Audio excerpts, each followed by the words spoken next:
We're here in Seville in Spain at an Airbus assembly facility to see something that Indian journalists are seeing for the first time. That is the first C295 aircraft for the Indian Air Force.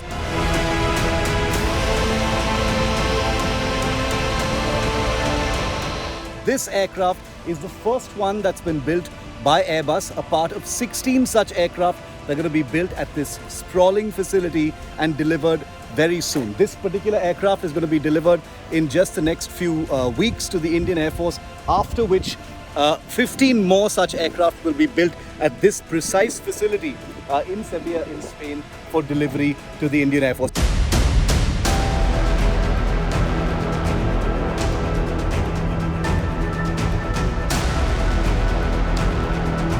So I'm walking around the aircraft. It's a first look at C295 number 1 for the Indian Air Force. It's going to be fulfilling a long-standing need that's been felt by the Indian Air Force for over a decade. It was a requirement to replace the old vintage British HS-748 Avro aircraft. I'm walking around the first C295 now under the tail area of this aircraft. The important thing about the C295, remember, isn't the fact that the first 16 are going to be built here in Spain. And here on India Today, we've gotten first access to the aircraft also because something very important is taking place back in India. 16 of these aircraft are going to be built here in Spain, but the other 40, as many of you will know if you've been watching India Today and my show, is that the other 40 are going to be built in Vadodara at a Tata facility.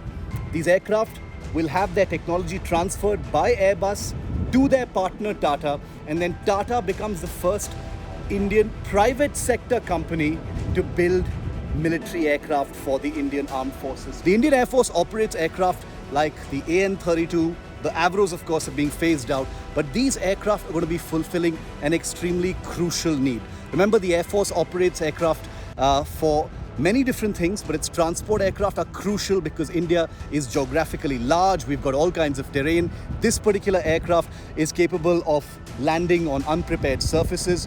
It's designed for operations of high altitude areas, which is a particularly difficult thing, in aviation because of the thin atmosphere and the various other challenges. And remember, India has important, crucial air bases at high altitude, whether it is Leh, whether it is Thois, the world's highest military airfield, which is Daulat Beg Oldi, is also in India, and the aircraft of this kind has been proven to be able to operate from such forbidding locations. Now, 56 aircraft of this kind will be built for the Indian Air Force. That number might go up because the Indian Air Force, apart from replacing its old Avros, also has to replace over 100 AN-32 aircraft. And AN-32s, remember, are of Ukrainian origin.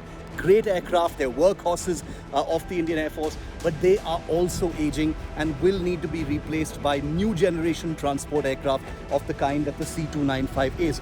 Whether or not that happens remains to be seen, but with an Indian factory churning out these aircraft between now and 2031, it stands to reason that this very same aircraft should actually replace the AN-32.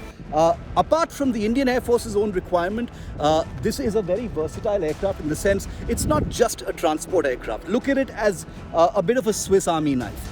It depends on what you put into it. You can sling on a maritime radar, it becomes a maritime patrol aircraft. Very much like what the Indian Navy and the Indian Coast Guard are looking at. About 15 aircraft in total is what they're looking at. It can be used for land surveillance if you put on the right kind of sensor. The Border Security Force is looking for that kind of capability. If you add passenger seats, you can convert it into a short-haul regional airliner. India needs many hundreds of those kind of thing. If you add anti-submarine sensors and a torpedo capability, it can become an anti-submarine aircraft. If you put a radar on its back, it can become an airborne early warning platform. So what I mean is it's very modular. It depends on what you want to do with the aircraft, and it can be used for all these different kinds of purposes. So if you have a production line for the C295 in India, it becomes something very useful for India's different and very disparate needs across different terrains. So it's historic in all kinds of ways because the C295 not only fulfills all these needs but gives India an aircraft manufacturing capability in the private sector which has never been there before. Airbus has had a long relationship with India, but this is for the first time that such an ambitious and landmark project is being executed. 56 of these aircraft being built 100%, almost 100% in India by the end of the entire program. In Seville, Spain, this is Shiv Aroor for India Today. If you like the video, do like, comment, share and subscribe.